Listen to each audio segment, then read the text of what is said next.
Assalomu alaykum, Kaiser Avtokoreya obunachilar. E'tiborlar markazida Mercedes-Benz G63 AMG mashinamiz sotuvga mavjud. Mashinamizni ishlab chiqargani 2025-yil 2-oy hisoblanadi. Bosib o'tgan masofasi 2700 km tashkil qiladi. Kraskasi absolyutno top-toza mashinamiz.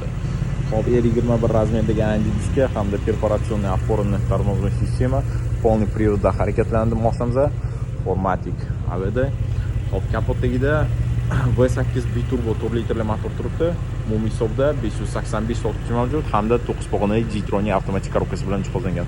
Xo'p, bu informatsiya o'tib ketaman. Bu mashina koreyskiy spesifikatsiya, Avstriya davlatida ishlab chiqarilgan. Biz buni Koreyadan jo'natamiz. Xo'p, koreyskiy variantlar nemesiga qaraganda ancha arzonroq yuradi. Mediani ma'lum joylarda karbon bo'lmaydi. Keyin A22 funksiyasi yo'q bunda. Xo'p, ko'pchilik bu mashinani aynan mana shu ovoz uchun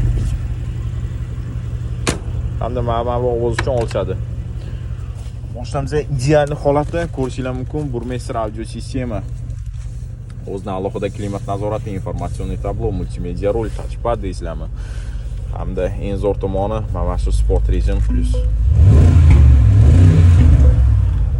Kapotdagi maxluqni ko'rsatadigan narsa mana shu bo'ladi.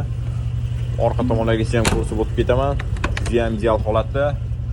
Kozasi buni Napa koza bilan Arctic koza bilan kombinatsiyada hamda xromli detallar, Burmester audio sistema. Eng zo'r tomoni mashinamizning narxi. Siptoshga narxi ushbu mashinamizda $184,000 ga qilib beramiz. Agar kimga qiziq bo'lsa, bemalol orqa chiqaringlar. Mashina 21 kundan 9 kungacha dastlab qilib beramiz. Sog' bo'linglar, salomat bo'linglar. Sizlar bilan Kaiser Avtokoreya.